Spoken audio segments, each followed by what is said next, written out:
रामाय रामभद्राय रामचंद्राय वेदसे रघुनाथाय नाथाय सीताय पतिये नमः। श्री रामलला भगवान की, श्री रामलला भगवान की, भारत माता की, भारत माता की, सरयू माता की, सरयू माता की, जय जय सीताराम।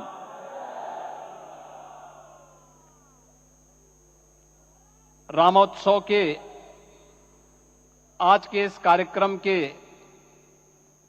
मुख्य अतिथि दुनिया के सबसे लोकप्रिय राजनेता भारत के माननीय प्रधानमंत्री आदरणीय श्री नरेंद्र मोदी जी, राष्ट्रीय स्वयंसेवक संघ के माननीय सरसंघ चालक श्रद्धेय डॉक्टर मोहन भागवत जी, प्रदेश की माननीय राज्यपाल श्रीमती आनंदीबेन पटेल जी, श्री राम जन्मभूमि तीर्थ क्षेत्र न्यास के अध्यक्ष पूज्य महंत नृत्य गोपाल दास जी, श्री राम जन्मभूमि तीर्थ क्षेत्र न्यास के कोषाध्यक्ष पूज्य स्वामी गोविंद देव गिरि जी, महासचिव सम्मान्य श्री चंपत राय जी, देश के कोने कोने से यहां पर पधारे पूज्य संतजन, अपने अपने क्षेत्र के नेतृत्व देने वाले सभी उपस्थित महानुभाव, रामोत्सव के इस पावन पर्व के अवसर पर आदरणीय प्रधानमंत्री जी का मैं आप सबकी ओर से हृदय से स्वागत करता हूं, अभिनंदन करता हूं। इस अवसर पर पधारे राष्ट्रीय स्वयंसेवक संघ के सरसंघ चालक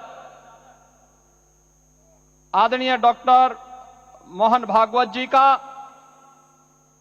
अन्य समागत अतिथियों और महानुभावों का मैं हृदय से स्वागत करता हूं, अभिनंदन करता हूं। प्रभु रामलला के भव्य दिव्य और नव्य धाम में विराजने की आप सभी को कोटि कोटि बधाई।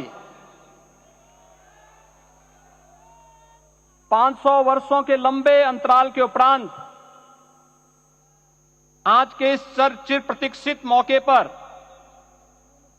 अंतर मन में भावनाएं कुछ ऐसी हैं कि उन्हें व्यक्त करने के लिए शब्द नहीं मिल रहे हैं।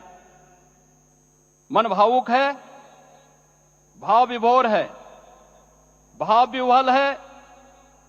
निश्चित रूप से आप सब भी ऐसा महसूस कर रहे होंगे। आज इस ऐतिहासिक और अत्यंत पावन अवसर पर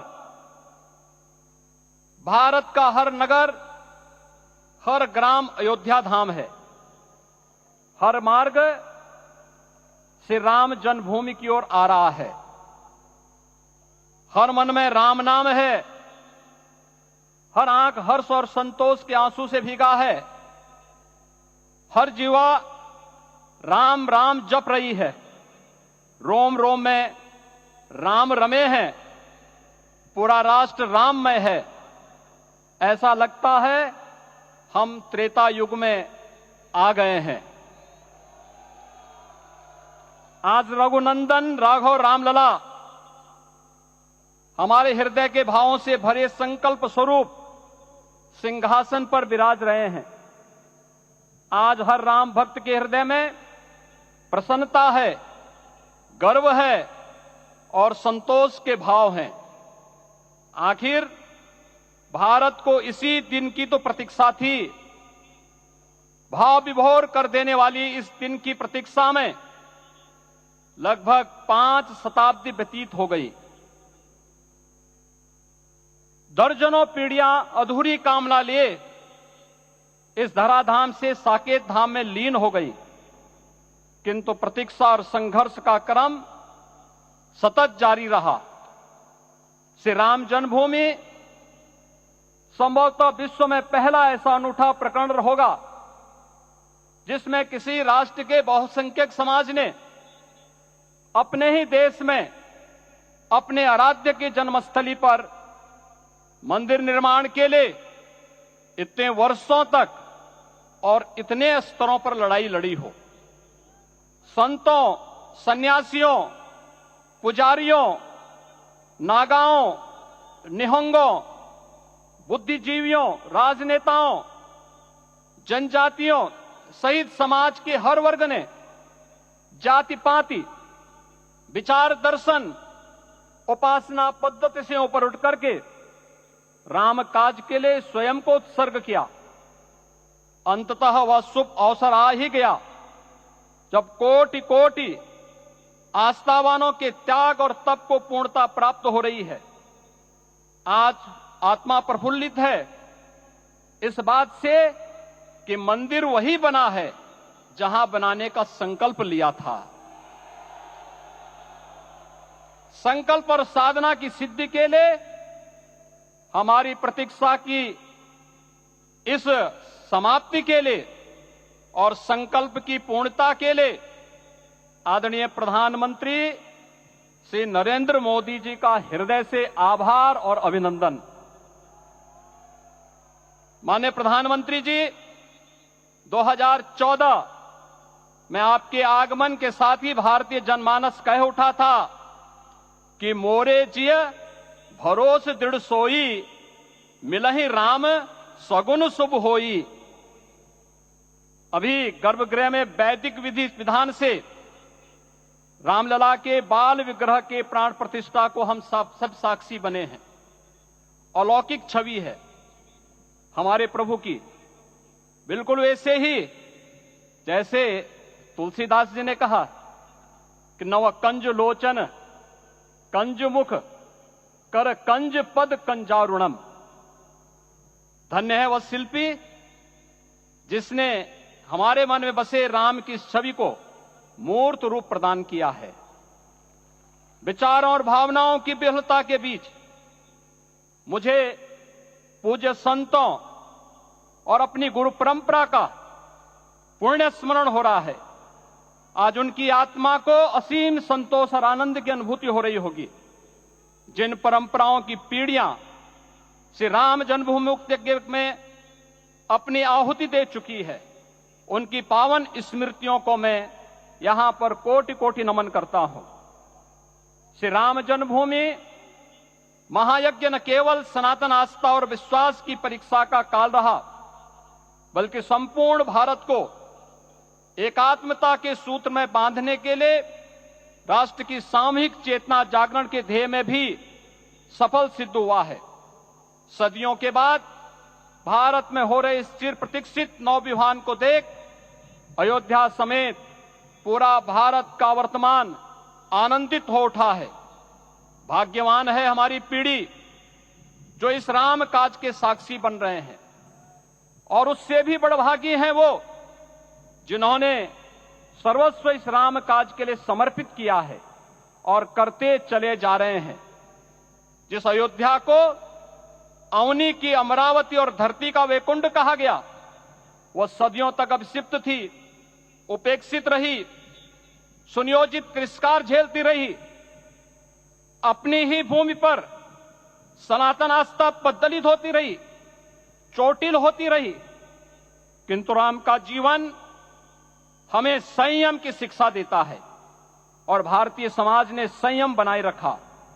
लेकिन हर एक दिन के साथ ही हमारा संकल्प और भी दृढ़ होता गया, और आज देखिए पूरी दुनिया अयोध्या के वैभव को निभा रही है।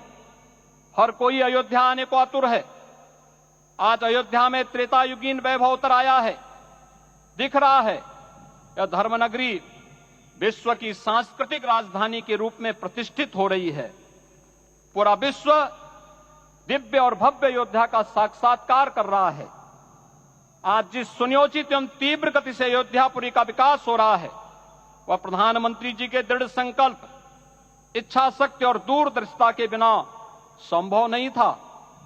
कुछ वर्ष पहले कल्पना से परे था कि अयोध्या में एयरपोर्ट होगा, यहां के नगर के भीतर 4 लेन की सड़कें होंगी, सरयू जी में क्रूज चलेंगे, अयोध्या की खोई गरिमा वापस आएगी।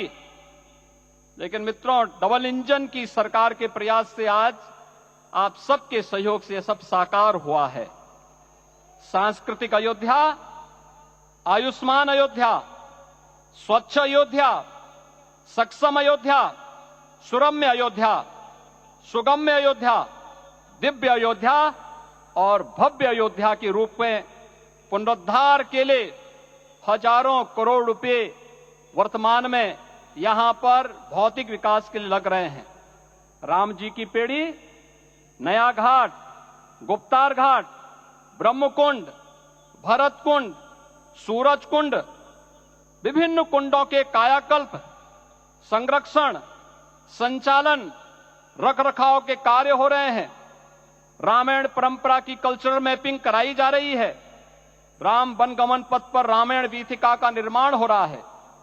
नई अयोध्या में पुरातन संस्कृति और सभ्यता को संरक्षण तो हो ही रहा है, भविष्य की जरूरतों को देखते हुए आधुनिक पैमाने के अनुसार सभी नगरीय सुविधाएं भी विकसित हो रही हैं। इस मोक्षदायिनी नगरी को आदरणीय प्रधानमंत्री जी की प्रेरणा से अब सोलर सिटी के रूप में भी विकसित किया जा रहा है। पूरी अयोध्या में विश्व के सनातन आस्थावानों, संतों, पर्यटकों, शोधार्थियों, जिज्ञासुओं के प्रमुख केंद्र के रूप में इसे बनाने की ओर से अग्रसर किया जा रहा है। यह एक नगर या तीर्थ भर का विकास नहीं है, यह उस विश्वास की विजय है जिसे सत्यमेव जयते के रूप में भारत के राज चिन्ह में अंगीकार किया गया है। यह लोक आस्था और जन विश्वास का विजय है, भारत के गौरव की पुनर्प्रतिष्ठा है। अयोध्या का दिव्य दीपोत्सव नए भारत की सांस्कृतिक पहचान बन रहा है और श्री रामलला की प्राण प्रतिष्ठा का समारोह भारत की सांस्कृतिक अंतरात्मा को समरस की एक अभिव्यक्ति सिद्ध कर रहा है। श्री राम जन्मभूमि मंदिर की स्थापना भारत के सांस्कृतिक पुनर्जागरण का आध्यात्मिक अनुष्ठान है। यह राष्ट्र मंदिर है। निसंदेह श्री रामलला विग्रह की प्राण प्रतिष्ठा राष्ट्रीय गौरव का एक ऐतिहासिक अवसर है। निश्चिंत रहिए, प्रभु राम की कृपा से अब कोई अयोध्या की परिक्रमा में बाधा नहीं बन पाएगा। अयोध्या की गलियों में अब गोलियों की गड़गड़ाहट नहीं होगी, कर्फ्यू नहीं लगेगा। अपितु यहां दीपोत्सव, रामोत्सव और यहां की गलियों में श्री राम नाम संकीर्तन से यहां की गलियां गूंजायमान होंगी, क्योंकि अवधपुरी का में रामलला का विराजना राम राज्य की स्थापना की उद्घोषणा भी है। राम राज्य बैठे त्रिलोका, हर्षित भये गए सब शोका। राम राज्य भेदभाव रहित समृद्ध समाज का द्योतक है और हमारे यशस्वी प्रधानमंत्री जी की नीतियों, विचारों और योजनाओं का आधार है। भव्य दिव्य राम जन्मभूमि मंदिर के स्वप्न को साकार रूप देने में योगदान देने वाले सभी वास्तुविदों, अभियंताओं, शिल्पियों और श्री राम जन्मभूमि तीर्थ क्षेत्र न्यास के सभी पदाधिकारियों को हृदय से धन्यवाद। पुनः आप सभी को रामलला के विराजने की इस ऐतिहासिक पुण्य घड़ी की बधाई। आदरणीय प्रधानमंत्री जी, आदरणीय सरसंघ चालक जी, माननीय राज्यपाल महोदया और आप सभी महानुभावों का मैं एक बार फिर से हृदय से स्वागत और अभिनंदन करते हुए हम सब जो संकल्प पूर्वजों ने लिया था उसकी सिद्धि की भी सभी को बधाई देते हुए प्रभु के चरणों में एक बार पुनः नमन करते हुए पूरे प्रदेश और देशवासियों को आज के इस रामोत्सव के अवसर पर कोटि कोटि बधाई और अभिनंदन देते हुए अपनी वाणी को विराम देता हूं। जय जय सीताराम।